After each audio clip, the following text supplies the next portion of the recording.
Rafa Rueda naiz, musikaria, eta uste dut aurten musikariak ikastetxetan programa horren barruan zuen gana lehena naizela.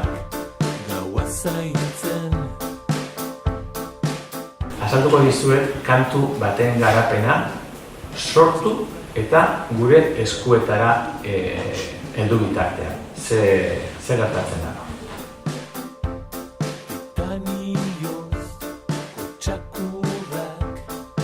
Bai, niretzat izan da nahiko saio nahiko aberasgarria eta horrela duratzen zara pixka bat kantautore edo musikari guztien atzean dagoen lan guztia eta hori. Ni musika ikasten dut eta horrela, eta beti jotzen ditugu besteen abestiak eta ideia ona iruditzen zait. Bera ikusten da disfrutatzen duela eta pixka bat kontagiatzen da.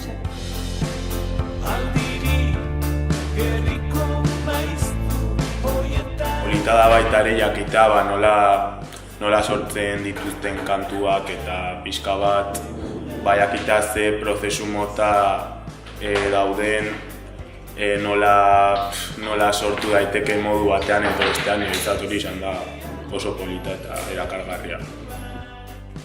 Adibidez urte nuen, batean sortu zela, norbaitek bere etxean eta jazta eta ez beste lekuetatik, herrialdetatik ekartzen zuten musika eta zenbat kostatzen zen hori, asko ikasi dut.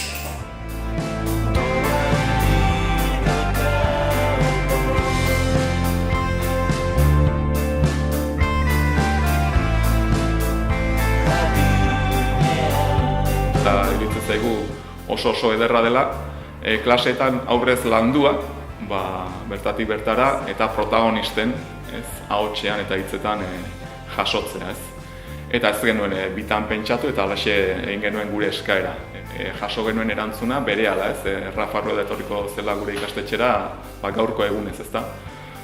Eta zesan opari ikaragarri bat dela, ikasleak oso gustora, oso murgilduta ikusita sentitu ditut, halaxe adirazi dute, beraiek ere. Eta formatuan eri asko gustatu zaitez.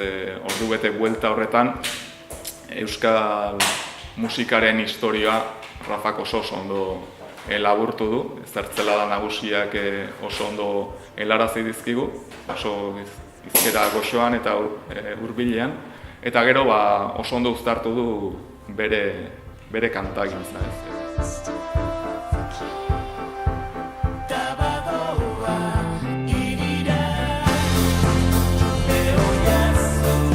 Iruditzen zait hezkuntza egitea hau dela, eskola egitea hau dela. Askotan gure geletan itxi egiten gara eta badirudi protagonista bakarrak irakasleok izan behar dugula eta beti irakasle berberak eta iruditzen zait ikasketako ateak ireki egin behar ditugula eta euskal musika zaritzeko norro berik euskal musikariak baino ez.